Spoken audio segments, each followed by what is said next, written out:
Welcome guys. So in today's session we are going to do class 6 science chapter 2 components of food. Hello guys, तो आज की session में हम करने वाले हैं क्लास 6 का chapter 2 components of food. So let's start the chapter.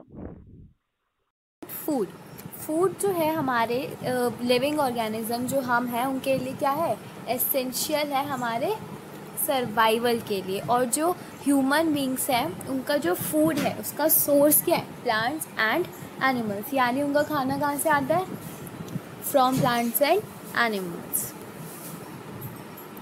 Now it's question time. How do we eat variety of food every day? This is because our different food items always contain different nutrients. By eating this, our body is able to get necessary nutrients in correct amount. So it means that अगर हम रोज़ जो food है हम different type का खाते हैं तो different type के न्यूट्रिएंट्स हमारी बॉडी में जाते हैं. फिर उससे क्या होता है, हमारी जो बॉडी है वो एबल होती है कि वो इधर उधर से सारे न्यूट्रिएंट्स ले, ताकि क्या हमारी बॉडी करेक्ट अमाउंट में ग्रोथ करे. अब हम पढ़ने वाले हैं कंपोनेंट्स ऑफ फूड.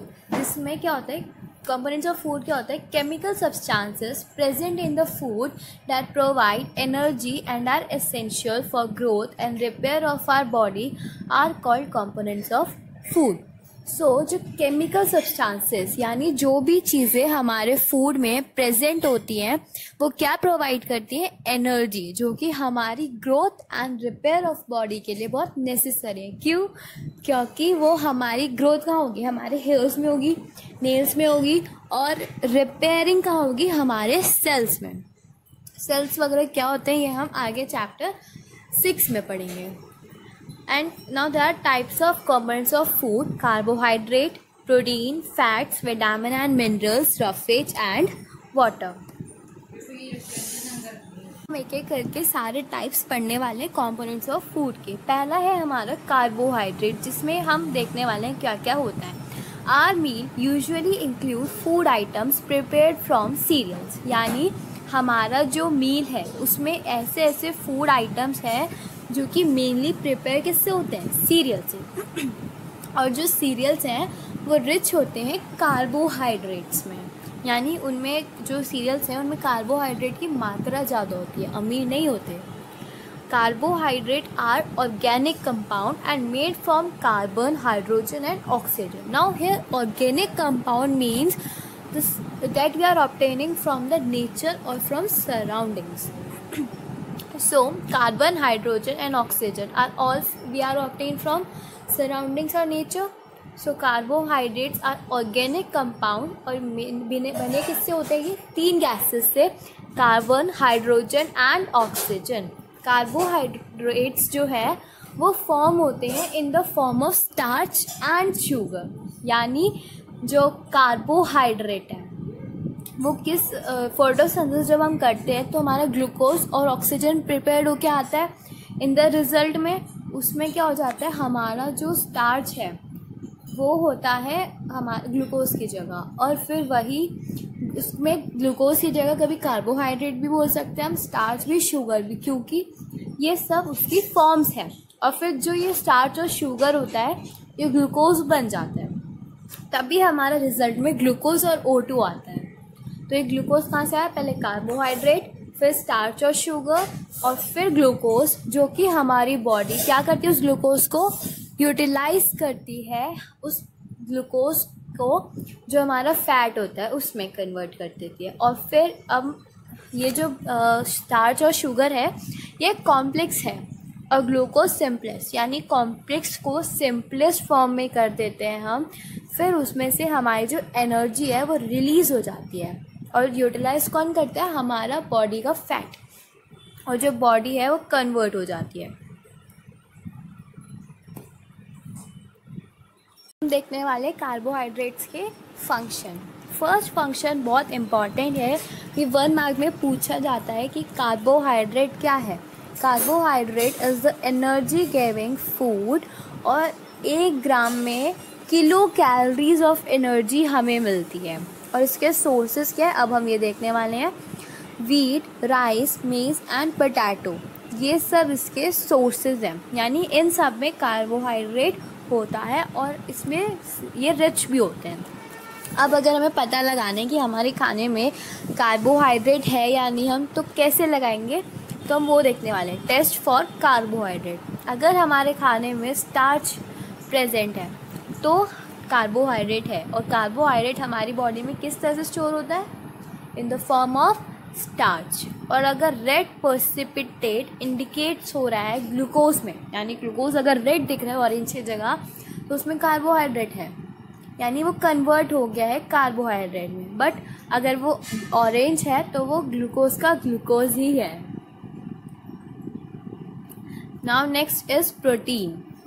प्रोटीन जो है वो अमीनो एसिड से बना होता है, और जो अमीनो एसिड है वो कंटेन क्या करते हैं, कार्बन, ऑक्सीजन एंड नाइट्रोजन। जिसमें हमारा जो प्रोटीन है वो उसे चाहिए होता है growth and repair of our body, और वो ग्रोथ का होगी हमारे हेयर्स में, नेल्स में, और रिपेयर होगी हमारे सेल्स में। प्रोटीन होता है हमारा बॉडी बिल्डिंग फूड। इसके सोर्सेज हैं मिल्क, एग, पल्सेस एक्सेट्रा, यानी जो मिल्क और एग पल्सेस हैं उसमें प्रोटीन की मात्रा रिच होती है, ज़्यादा होती है। अगर हमें पता लगाना है कि हमारा खाने में प्रोटीन है तो वॉयलेट कलर इंडिकेट्स होगा। अब ज़रूरी नहीं कि आपको जो दाल वगैरह है वो वॉयलेट कलर की हो, वो उसके लिए आपको एक अलग तरह से लेबोरेटरी में टेस्ट करना पड़ता है। अगर वो वायलेट कलर इंडिकेट्स हो रहा है तो वो प्रोटीन है। Now our next is fat. जो फैट हैं वो किससे बने हैं, कार्बन, हाइड्रोजन एंड ऑक्सीजन। अब जितने भी हमारे ये क्या नाम है कंपोनेंट्स ऑफ फूड हैं, ये सब कार्बन ऑक्सीजन से तो बना ही है, बट हाइड्रोजन, नाइट्रोजन किसी किसी में ऐड ऑन हो जाते हैं, और इनका ये store house of energy in the body है। यानी जो भी हमारा जो एक्स्ट्रा होता है वो ये फैट्स में स्टोर हो जाता है, तब भी मोटापा दिखना शुरू हो जाता है अगर आपकी बॉडी ज़्यादा स्टोर कर रही है तो। और 1 ग्राम इक्वल्स टू 9 किलो कैलोरीज होता है। और जो फैट है वो स्टोर होता है हमारे सेल्स में, और फिर हमारी बॉडी उसे यूज़ कर लेती है जब उसे नीड होती है। जैसे कि हम बीमार हो गए तो हम बहुत पतले दुबले हो जाते हैं, उसके बाद हमें उसको ज़रूरत होती है अपनी बॉडी को ग्रो करने के लिए बहुत अच्छे से। तो क्या करता है, जो फैट हमारे स्टोर्स होता है सेल्स में, तब बॉडी वो उस सेल में से फैट्स को यूज़ कर लेती है जब हमें उसकी नीड होती है। तो फैट हमें एक एनर्जी प्रोवाइड करता है, तो एक एनर्जी गिविंग फूड है। हमारी बॉडी में अगर ज़्यादा फूड हो जाए, मतलब फैट हो जाए, तो ओबेसिटी हो सकती है, जिसकी वजह से हार्ट प्रॉब्लम भी हो सकती है। सोर्सेज क्या है, मतलब किस किस खाने में ज़्यादा फैट हमें मिल सकता है, मीट, ऑयल, घी एक्सेट्रा।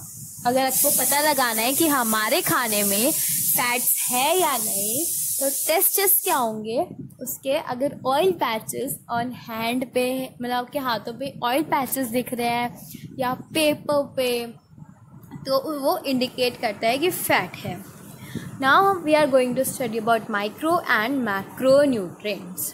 कार्बोहाइड्रेट, प्रोटीन, फैट्स, ये सब मैक्रो न्यूट्रिएंट्स हैं जिसमें हमें बहुत ज़्यादा अमाउंट चाहिए होता है, और विटामिन मिनरल्स जो हैं वो माइक्रो हैं और हमें वो स्मॉल अमाउंट्स में चाहिए। अब जो विटामिन एंड मिनरल्स हैं वो हम नेक्स्ट स्लाइड में पढ़ते हैं।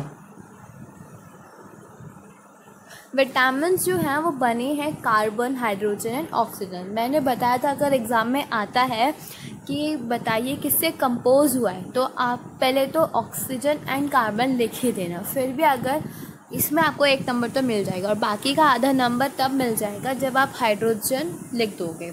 हाइड्रोजन कम से कम 1 नंबर तो आप मिल ही जाएगा अगर आप हर किसी में एलिमेंट्स ये लिख देंगे, कार्बन एंड ऑक्सीजन। जो विटामिन्स हैं वो ऑर्गेनिक सब्सटेंसेस हैं जो हमारी बॉडी को प्रोटेक्ट करते हैं फ्रॉम डिजीज़ेस। अब हम इनके डिजीज़ देखने वाले और सिम्टम्स, मतलब किससे क्या डिजीज़ हो जाती है और क्या सिम्टम्स होते हैं उसे पता लगाने के लिए। तो अगर विटामिन ए की कमी हो जाती है तो हमें लॉस ऑफ विजन, यानी दिखना कम हो जाता है। पूरा ही कंप्लीट लॉस ऑफ विजन भी हो सकता है या डार्कनेस में ही चला जा सकता है, बस ये हो सकता है। एंड विटामिन B1 में विटामिन B1 से हमें बेरी हो सकता है, जिसमें हमारी मसल्स बहुत वीक हो सकती हैं। विटामिन C से स्कर्वी, जिसमें हमारे गम से क्या होगी, ब्लीडिंग होने लगेगी। और विटामिन D से रिकेट्स, जिसमें हमारी बोन जो है बहुत इजीली बेंड हो जाएंगी। कैल्शियम में हमें बोन एंड टूथ डिके हो जाएगा, जिससे हमारी जो बोन्स हैं बहुत वीक हो जाएंगी। और आयोडीन से गॉइटर, जिसमें हमारे जो ग्लैंड्स होते हैं ना नेक में, वो बहुत स्वेलन यानी सूज जाएंगे, मोटे से हो जाएंगे। आयरन से अनेमिया, जिनसे वीकनेस हो सकती है। मिनरल्स जो है वो कैल्शियम, सोडियम, आयोडीन और आयरन से बने होते हैं। ये प्रोटेक्टिव फूड हैं और हमारी बॉडी मैक्सिमम 4% ऑफ वेट जो कंटेन करती है वो मिनरल्स का ही होता है। Now there is roughage. Roughage जो है एक फाइब्रस पार्ट है, यानी जो फाइबर्स होता है उसका, फ्रूट, वेजिटेबल्स एंड पल्सेस का। ये एक डाइटरी फाइबर है और हमारी बॉडी डाइजेस्ट नहीं कर सकती है इस रफेज को। और अब एक क्वेश्चन देते हैं कि why should we contain roughage in our daily diet, यानी हमें रफेज अपनी डेली डाइट में क्यों कंटेन करना चाहिए। क्योंकि जो रेगुलर लेट प्रोसेस होता है डाइजेशन का, यानी जो डाइजेशन हमारी बॉडी में होता है वो होता रहे।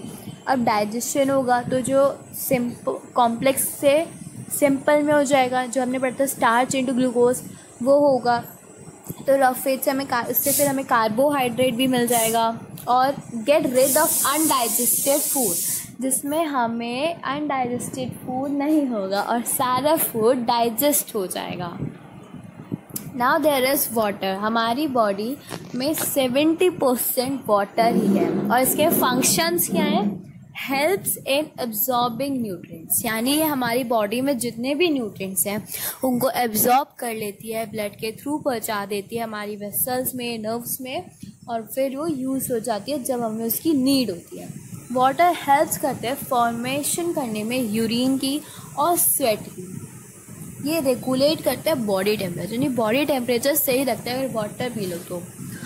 पर अगर ज़्यादा ही वाटर आपके बॉडी से लॉस हो रहा है यानी निकल रहा है तो dehydrate. Now we are going to study about balance diet. जो हमारी डाइट है, हम जो यानी डेली में खाते हैं उसे हम कहते हैं डाइट, पर वो बैलेंस डाइट नहीं होता। Diet refers to a food we eat in a day और इन अ डेली डे। और जो प्रॉपर ग्रोथ है and health, our diet should contain all components of food in necessary amount, यानी जो हमारी growth होती है और हमारी हेल्थ की जो डाइट है उसमें कंपोनेंट्स ऑफ फूड यानी carbohydrate, fats, protein, vitamin and mineral, ये सब सही अमाउंट में होना चाहिए, इन अ राइट अमाउंट। तभी हमारी ग्रोथ अच्छे से होगी और हेल्थ सही रहेगी, तभी हम उसे कहते हैं बैलेंस डाइट। तो बैलेंस डाइट की डेफिनेशन क्या है। A diet that contain necessary nutrients in a right quantity, यानी जब हमारी जो डाइट है वो कंटेन करे राइट न्यूट्रिएंट्स और वो भी राइट अमाउंट में, तभी हम उसे कहेंगे balance diet. Now the next is mall nutrition. जब भी कोई पर्सन ईट्स करता है बहुत ज़्यादा ही फूड, यानी जितनी वो खा नहीं सकता उससे ज़्यादा ही वो खा लेता है इन अ वे ऑफ टेस्टी फूड और इन अ डिलीशियस, तो हम उस डाइट को क्या कहेंगे, अनबैलेंस डाइट। और उस अनबैलेंस को हम कहते हैं माल न्यूट्रिशन। ये डेफिनेशन जो आप देख रहे हैं आप एग्ज़ाम में लिख के आ सकते हैं, को पूरा 1 और 2 जितने भी मार्क्स एग्ज़ाम में आते हैं फुल मार्क्स मिल जाएंगे। और बाकी के जो नीचे फैक्टर्स हैं ना, अगर आप वो लिखेंगे तो आपको शायद एक्स्ट्रा मार्क्स भी मिल सकते हैं। A person not eating sufficient food to maintain good health. अब कुछ लोग होते हैं ना, जैसे कि हम डाइट में रहें तो कम खाएं, पर वो कुछ ज़्यादा ही कम खा लेते हैं तो हम उसे क्या कहेंगे, अंडर न्यूट्रिशन। और वो सफ़रिंग, ताकि वो सफ़र करे गुड हेल्थ से, इसलिए अपनी डाइट को मेंटेन रखने के लिए जब वो सफिशिएंट फूड नहीं खाते तब हम उसे कहते हैं अंडर न्यूट्रिशन। ठीक है। माल न्यूट्रिशन होता है जब पर्सन इनफ फूड खा लेता है, और अंडर न्यूट्रिशन वो होता है जब वो कम ही खा लेते हैं। हमें ना ही ज़्यादा खाना चाहिए और ना ही कम, मीडियम लेवल पे खाना चाहिए। ठीक है। अब फैक्टर्स क्या हैं कि माल न्यूट्रिशन ना हो, यानी इनफ ऑफ फूड हम ना खाएं, कि मतलब माल न्यूट्रिशन किस किस वजह से नहीं हो सकता, उसके फैक्टर्स क्या हैं। लाइक पुवर्टी, अगर आप गरीब हैं तो आप ज़्यादा फूड तो खा ही नहीं पाएंगे, आपको कम ही मिलेगा वैसे ही। तो आप मालन्यूट्रिशन से हो ही नहीं सकते। इग्नोरेंस, नाउ इग्नोरेंस यानी जब आप खाने को इग्नोर कर रहे हो, तो अगर आप इग्नोर करोगे तो आपको मालन्यूट्रिशन होगा ही नहीं, या क्योंकि आप ज़्यादा इनफ फूड खाएंगे ही नहीं। और स्टोरेज ऑफ फूड, अगर आप उसे ज़्यादा इनफ फूड खाने के बजाय, अगर आपको टेस्टी लग रहा है, आप उसे स्टोर कर लें, उसे बचा के रख लें कि हम बाद में खा लेंगे, तो हम उसे स्टोर करके रखें तो फ़ायदा है ना, हमें माल न्यूट्रिशन भी नहीं होगा, हम अंडर न्यूट्रिशन भी नहीं होंगे, तो हमारी डाइट बैलेंस रहेगी। Now our next topic is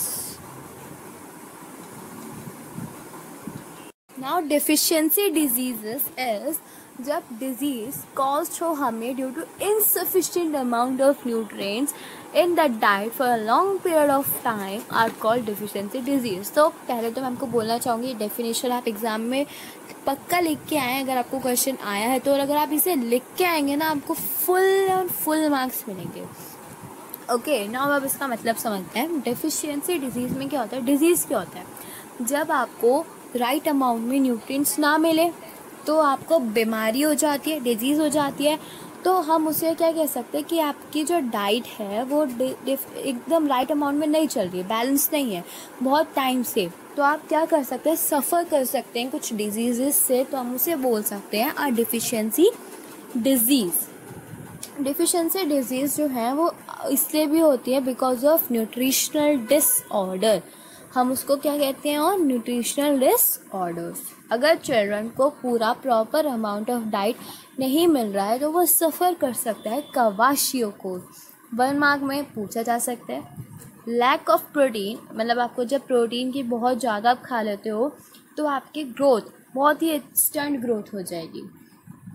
या फिर थिनिंग ऑफ लेग्स, यानी मतलब जब आपकी प्रोटीन की कमी हो जाएगी तो आपकी जो ग्रोथ है वो वहीं रुक जाएगी और लेग्स जो है पतले हो जाएंगे। जैसे कि मैंने आपको बताया था कि प्रोटीन क्या करता है? ग्रोथ में हेल्प करता है, रिपेयरिंग करेगा, बहुत कुछ करेगा। या और मरासमस की होता है जब आपके अंदर लैक ऑफ एनर्जी हो जाए, यानी कॉमन होता है तो एज इन 5 ईयर्स में आप में बहुत एनर्जी होती है तो ग्रोथ शॉक हो जाती है। And vitamin D and calcium से हमें रिकेट्स हो जाता है, जिसमें हमारी जो बोन्स हैं वो बहुत ही इजीली बेंड हो जाती हैं। और विटामिन सी से स्कर्वी, जिससे ब्लीडिंग ऑफ गम्स हो जाती है। ये हमने पढ़ाई था, या ये सब हमने पढ़ा था कि आयोडीन से goitre, large of thyroid glands हो जाते हैं। आयरन से अनीमिया, जिसमें हमारे क्या हो जाता है? फैटिग्यू, लैक ऑफ स्टेमिना, यानी लैक जो है हमारे स्टेमिना का बहुत कम हो जाता है। ठीक है, now move to our next slide. So as thank you. अगर आपको वीडियो पसंद आई हो तो लाइक, शेयर एंड सब्सक्राइब करें। अगर आपको कोई भी डाउट है अभी इस स्लाइड में, आपको इस क्वेश्चन में कोई भी डाउट है तो आप मेरे इंस्टाग्राम अकाउंट पे @sneha20056 पर मुझे मैसेज कर सकते हैं, मैं और फॉलो कीजिए, मैं आपको बता दूँगी। ओके, मिलते हैं नेक्स्ट वीडियो में।